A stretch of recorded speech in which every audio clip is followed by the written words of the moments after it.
So it's still a little bit dark out, but early morning, nice and quiet. Jacob just got home from his first night on the job at his new security job. He loves it. He got his position that he wanted at this mall, this specific mall, so Chinook Center, and it's awesome. It's like in-house security, quite a bit safer than other locations. There was a gentleman that just got a young security guard that just got killed in Edmonton, north of us, and that kind of hit home to Jacob because when a security guard is a dangerous job. So when he's put in places that are pretty nasty, it's risky for him. But he's got this gig now, which is really safe and really good, the company he's working for. So I'm happy for him. After 3 years of being a security guard, he finally landed something good. And he's away from Sunshine, the ski resort now. That was just too hard for him, and especially for travel and stuff. So I'm happy for my son. God places perfectly, and I love that. And it works out well according to His will. I thought of the word wantonness because I mentioned it a few times in my previous videos, and I wanted to look it up, and I did, and it just surprised me because the English element and the concordant definition is amazing. But there's only like 4 scriptures associated with that word, but I'll share them with you. English elements: unmoon leading. Unmoon leading. Wow. Okay, so that's different.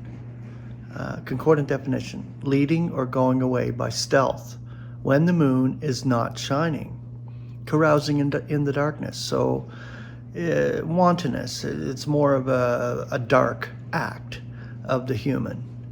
They just want and they need things, so they'll do any possible thing to get it. And this is the way the world is when it comes to money and power and things like that. As you can see it all around you, even in your localized areas. It's crazy, and these days it's getting worse and worse.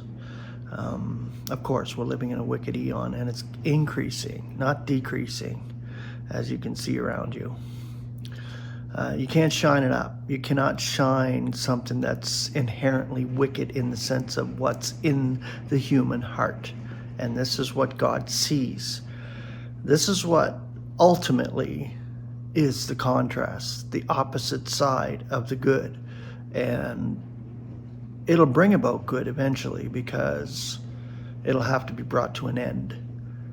And God will bring it to an end soon enough and swiftly. We're soon out of here. I do know that. The world stage is being set up perfectly by God, and I know what's coming. And as a believer, you should know what's coming in this earth. And it's not going to be pretty. It'll look pretty from the outside, like whitewashed, whatever, but it's pretty evil. It's the most evil underneath. Okay, so let's go to the concordant scripture for the word wantonness. Romans 13:13, as in the day, respectively, should we be walking, not in revelries and drunkenness, not in chambering and wantonness, not in strife and jealousy. So these are the hidden things of darkness. We're rescued out of the jurisdiction of darkness, and our acts should prove it. Our outward acts from the inward man coming out. Our hearts being exposed to those around us. So we know that God is working in us. And it's shown outwardly in our daily activities. 2 Corinthians 12:21, not again at my coming will my God be humbling me toward you, and I shall be mourning for many who have sinned before and are not repenting of the uncleanliness and prostitution and wantonness which they commit. Galatians 5:19. Now apparent are the works of the flesh, which are adultery, prostitution, uncleanness, wantonness. Ephesians 4:19. This is the last one.